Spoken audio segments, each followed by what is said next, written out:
The sun had barely begun to rise when Eli Yoder stepped into the barn, his boots muffled by the thick layer of hay. Morning frost lingered on the beams, catching light as it filtered through the cracks in the wood. The scent of damp straw and leather filled the air, grounding him in the only life he'd ever known. He worked in silence, his hands moving with the rhythm of habit, pitching hay, checking on the animals, brushing down the mare with long, measured strokes. It was a still world, predictable and unchanging, the way Bishop Miller always said it should be.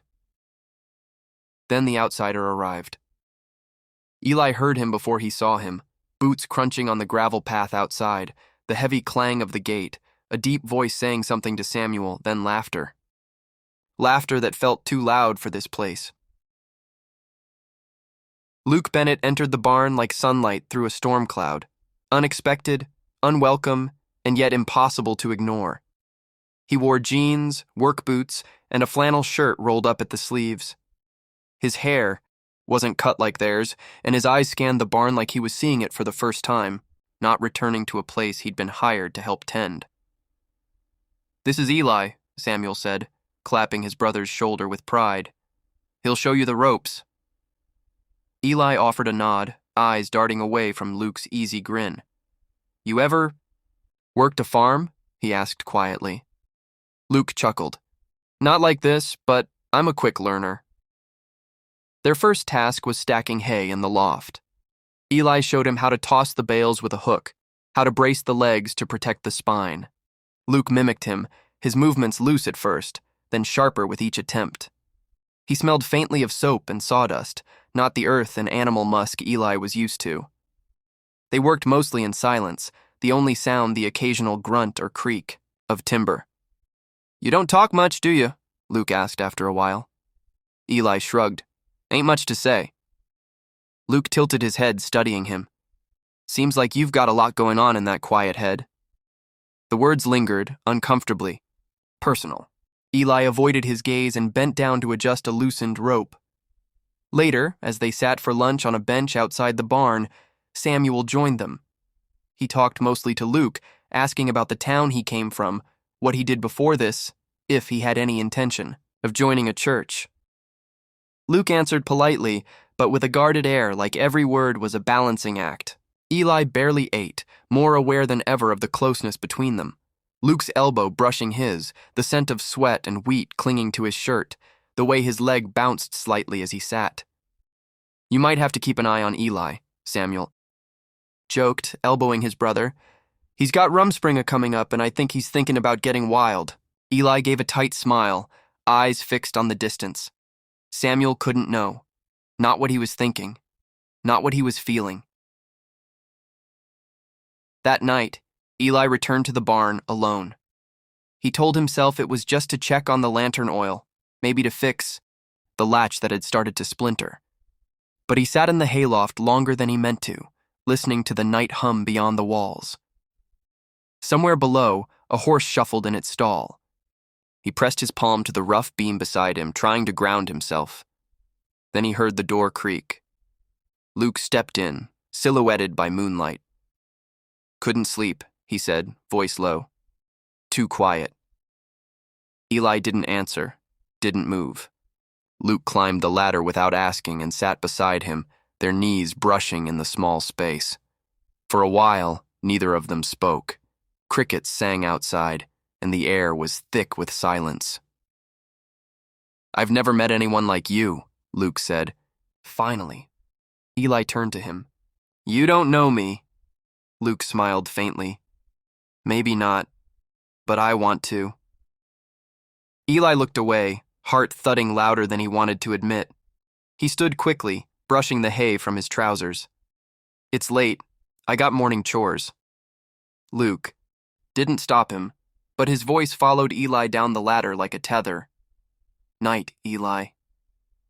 Eli paused at the barn door, hand on the wood. He looked back once, saw Luke still sitting there in the loft, staring at the stars through a crack in the roof. Something had changed. He didn't know what to call it, not yet, but he felt it, and it terrified him.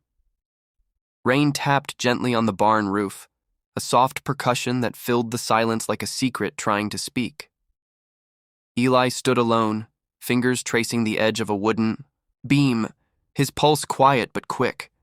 The lamps in the house had gone dark. The others were asleep. Still, he couldn't rest. Not with his thoughts like this. Not after last night. He heard the barn door creak before he saw him. Luke stepped in, his boots wet, hair damp from the drizzle. He looked surprised to find Eli there, but didn't hesitate.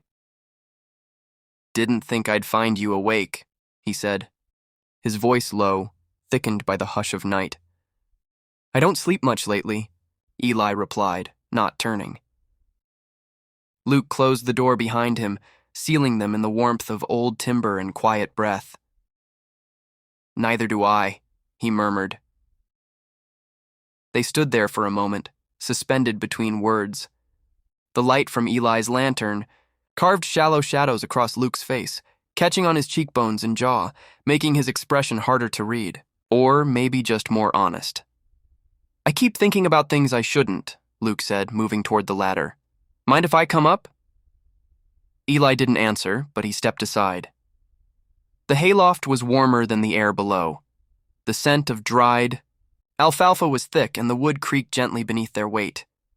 Eli sat first, legs crossed. Luke settled beside him, closer than before. Neither looked at the other directly. Luke picked up a stray piece of straw and twirled it between his fingers. "Where I'm from, people say love is love, but they also say a lot of things they don't mean." Eli's voice was barely a whisper. "We don't talk like that here." I figured. Luke's laugh held no humor. "Still, I didn't come up here to cause trouble." Eli turned to him then, brows knit. "Then why did you?" Luke met his gaze. There was no teasing in his eyes now, only something raw and searching. "Because when I'm near you, I forget how I'm supposed to feel. And I remember how I want to." Eli inhaled sharply. His hands clenched in his lap. He wanted to run, to pray, to vanish into the floorboards. Instead, he sat frozen as Luke's hand reached out, hesitant, trembling, and rested lightly on his. It was such a small thing, the brush of palm to palm. And yet it broke something open in Eli's chest. "You shouldn't do that," Eli said, his voice cracking. Luke didn't move. "I know, but I think you want me to." Eli closed his eyes, ashamed of how true that felt. He'd buried the ache so deep, wrapped it in prayers and silence, but now it flared bright and undeniable. Luke's touch wasn't pushy. It was an offering. He didn't know who leaned in first. Maybe it was both of them at once. Maybe it was fate. Their lips met like something fated but forbidden, soft, scared, slow. A kiss that tasted of hay and rain, and the ache of years unspoken. Eli's breath hitched as their foreheads pressed together afterward, neither quite ready to pull away. "I didn't know what this was," Eli whispered. "Not really." Luke nodded, their fingers still entwined. "Me neither. Not until you." They sat there, tangled in the quiet, afraid to move too fast and break whatever fragile thing they'd found.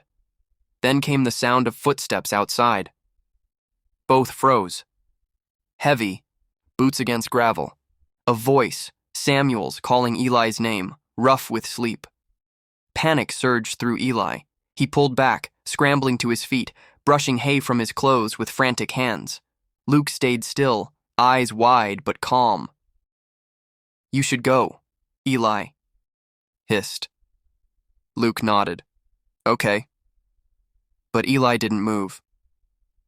"I don't want to be like this," Eli said. "Lying, hiding, hurting." "I know," Luke said, "but you're not alone anymore." Samuel's voice grew louder, calling again. Eli climbed down the ladder, boots hitting the floor too loudly. His chest felt tight, breath shallow. He opened the barn door a crack and called out, "I'm here, just checking the locks." Samuel grunted something about storms and walked back toward the house, leaving Eli standing in the doorway with the rain falling around him. He didn't look back at Luke. He couldn't. But as he stepped into the wet night, he felt it, the weight of the kiss still on his lips, the warmth of another truth now folded into the hayloft, waiting for morning light to name it. The morning after the rain came with a heavy stillness. Mist clung low to the fields, and the sky remained the color of tarnished silver. Eli moved through his chores in silence, his body automatic, but his mind twisted in 1,000 directions. Every sound, the squawk of chickens, the creak of a gate, startled him. He couldn't shake the feeling that something inside him had been exposed, as if last night's kiss had left a mark visible to the world. Samuel noticed. Of course he did. "You look like a man who didn't sleep," his older brother said, eyeing him as they hauled water to the troughs. "Just tired," Eli mumbled, not meeting his gaze. "You and Luke been getting on?" The question sent a tremor down Eli's spine. He lifted the bucket too fast, splashing water over his boots. "He works hard," he said, voice flat. Samuel nodded slowly, watching him too closely. Later that day, Miriam arrived at the house, with a basket of fresh preserves, humming as she stepped into the kitchen. She had soft eyes and a gentle smile, kindness embodied. Eli couldn't look at her without guilt biting the inside of his throat. She was marrying Samuel in less than a month. She'd be his sister-in-law, a part of the family. And yet Eli couldn't help but see her as a symbol of everything he was supposed to want and couldn't. Luke stayed quiet during the meal. He sat across from Eli, their knees just missing under the table. Every now and then, Eli could feel Luke's gaze, subtle but lingering. It burned. When the others left to tend the field, Luke pulled Eli aside in the barn, out of sight. "Talk to me," he said softly. Eli looked around nervously, heart racing. "You shouldn't be here. We were here last night." "That was a mistake?" Luke's face twisted. "You didn't think it was a mistake when you kissed me back." Eli swallowed hard, hating how right that was. "I don't know what I'm doing." Luke stepped closer, careful, like approaching a frightened animal. "You're doing what you feel, that's not wrong."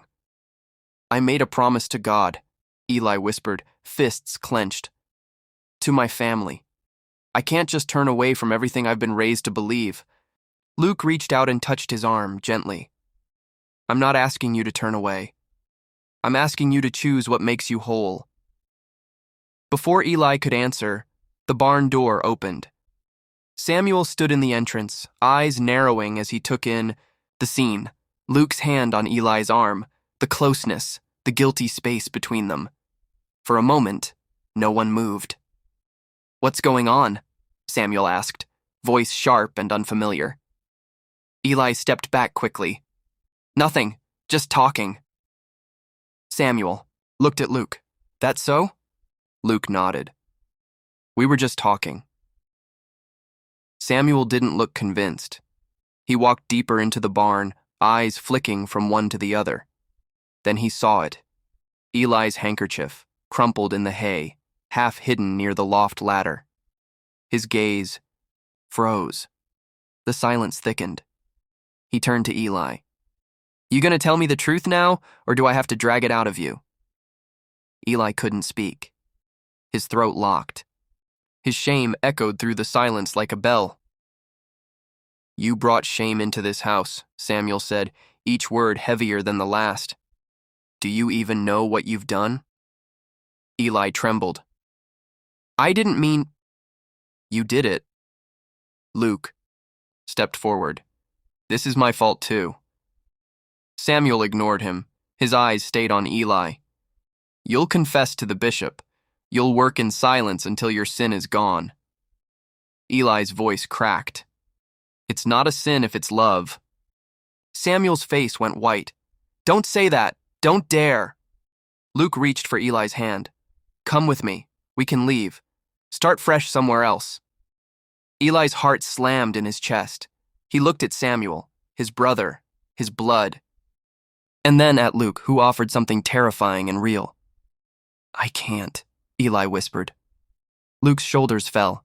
He nodded once, pain flashing across his face. Then I'll go. The next morning, Luke was gone. The hayloft stood empty, only the faint imprint of bodies in the straw, a single note left behind beneath a loose board. When you're ready, I'll be waiting. Eli read it a dozen times but never replied. He folded it, tucked it deep into his Bible, and went back to work, back to silence, back to the life that no longer fit him. But something inside had already shifted, and it wasn't going back.